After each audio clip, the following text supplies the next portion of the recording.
Greetings, dear cultured and knowledgeable audience. If you thought the political show couldn't get any more ridiculous, you are deeply mistaken. Today we'll dissect national schizophrenia. Meanwhile, half the country is celebrating a goal against Korea and moving on to the next round, as if we had discovered the cure for aging.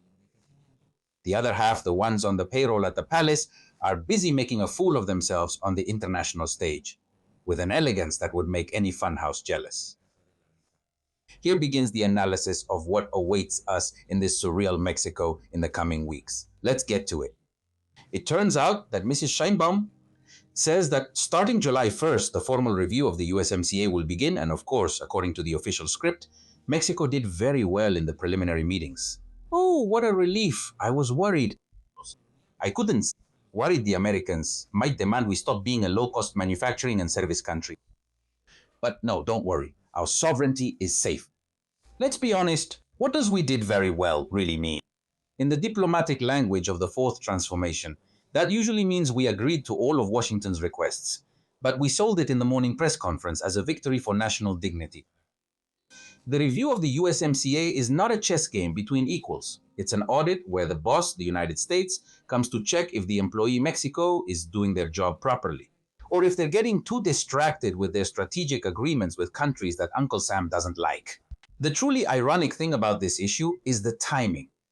While the government boasts about a bulletproof economy, the reality is that the USMCA is our only lifeline. If it breaks, the ship sinks. So expect to see a lot of pantomime, a lot of sovereignty rhetoric, and a lot of cheap nationalism, while under the table, every single demand on energy, labor, and technology they put in front of us gets accepted. It's the same old dance.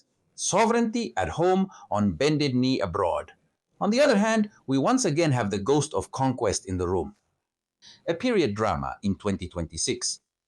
While the world is in a frenzy over the World Cup, and King Felipe comes to watch his team play in Zapopan, here in Mexico we've decided it's the perfect time to revive the ghost of Hernán Cortés.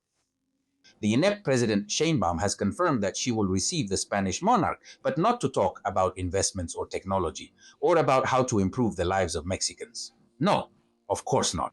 She insists on bringing up the issue of the abuses of the conquest once again. Because nothing screams resentment more than continuing to talk about something that happened just over 500 years ago. Do you realize the level of genius here? It's a strategic move of unheard of sophistication. The perfect smokescreen: inflation, crime. Problems with the USMCA, it doesn't matter. Nothing distracts the voter base better than invoking jingoistic pride against the evil conquerors. It's anachronism as state policy. It's fascinating to see how a current monarch who came to watch a soccer game is being asked to apologize for what his ancestors did when the concept of a modern state didn't even exist. It's like if I demanded that a neighbor apologize because his great-great-grandfather stole a chicken from mine in 1820. Ridiculous, isn't it? Well, that's high-level politics in Mexico. The reality is that this insistence isn't diplomacy. It's historical narcissism. An external scapegoat is needed to justify internal shortcomings, and nothing unites a nation more, or at least the official narrative, than hatred for an enemy that's been dead for 5 centuries. While King Felipe will try to maintain diplomatic composure and enjoy the tournament, the Mexican government will remain trapped in its obsession with the 16th century, ignoring the fact that the 21st century has been upon us for quite some time.